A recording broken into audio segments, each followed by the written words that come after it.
Pour la chronique du jour, je vais vous parler d'une série ayant pour personnage principal une femme. Ça change un peu et pour le mieux. Au programme Fille de lune d'Elisabeth Tremblay, une auteure québécoise. Écrite entre 2004 et 2011, la saga Fille de lune comporte 5 tomes, publiés d'abord au Québec dès 2008, puis en France à partir d'octobre 2010. Elle a connu un grand succès au Québec et à la grande surprise de l'auteur, en France également. Son récit inclut des éléments de sa vie. Elle a souhaité faire démarrer son histoire dans un lieu qu'elle connaît, puis de faire évoluer les personnages dans un univers totalement nouveau, directement tiré de son imagination. Imagination qui s'est avérée être très fertile, parce que les 5 livres sont très riches, les personnages sont nombreux et variés, l'intrigue est pleine de rebondissements. Avant de vous en dire plus sur ce que j'en ai pensé, laissez-moi vous donner le résumé du premier tome, Naïla de Brume.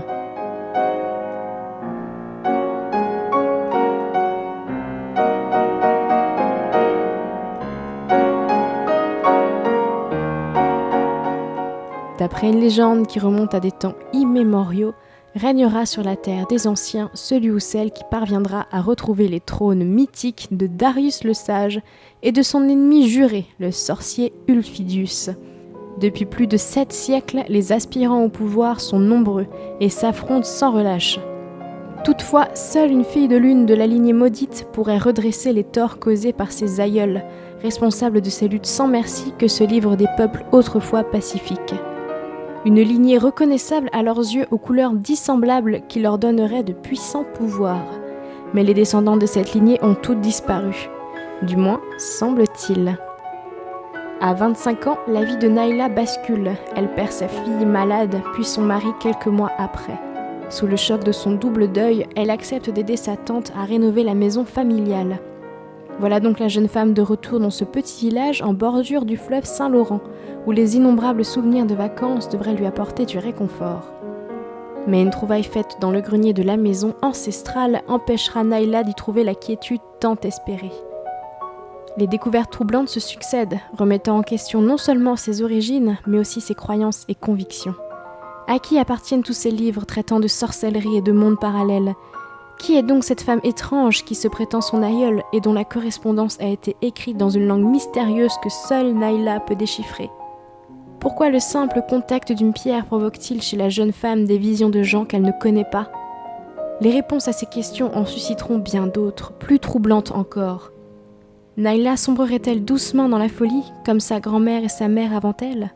Et qui est-elle réellement ? Naïla Langevin, simple humaine, ou Naïla de Brume ?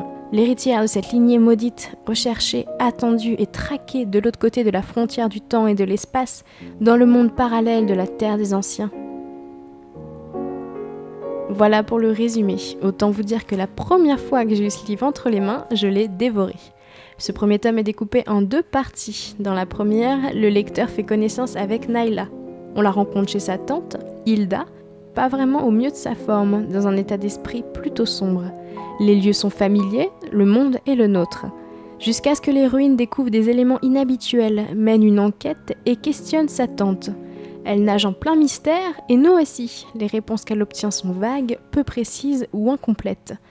Tout le monde a envie d'en savoir plus, Naïla la première. Elle se retrouve face à une décision très difficile. Quel monde choisir ? Le sien, celui qu'elle a toujours connu ? Ou l'autre, celui qu'elle commence à peine à entrevoir et qui pourtant l'attire et l'appelle. Cette partie du livre est assez développée. Le personnage se pose de nombreuses questions. Elle est en pleine reconstruction suite à la douloureuse perte de ses proches et la voilà confrontée à une situation qu'elle n'aurait jamais pu imaginer. Ces chapitres peuvent peut-être sembler un peu longs à la lecture, mais ils permettent de bien cerner Naïla et sa manière de penser, de se rendre compte que l'on a affaire à une adulte, mûre et réfléchie, et non pas à une adolescente, comme dans de nombreuses autres œuvres de fantaisie. C'est donc un passage absolument nécessaire. Puis soudain, l'histoire bascule et le rythme s'accélère considérablement. Je ne vais pas en dire beaucoup plus, au risque de trop en raconter. Mais il faut savoir que la chance ne va pas vraiment être de son côté, puisqu'elle va commencer son exploration de la Terre des Anciens en étant directement confrontée au pire de ce monde.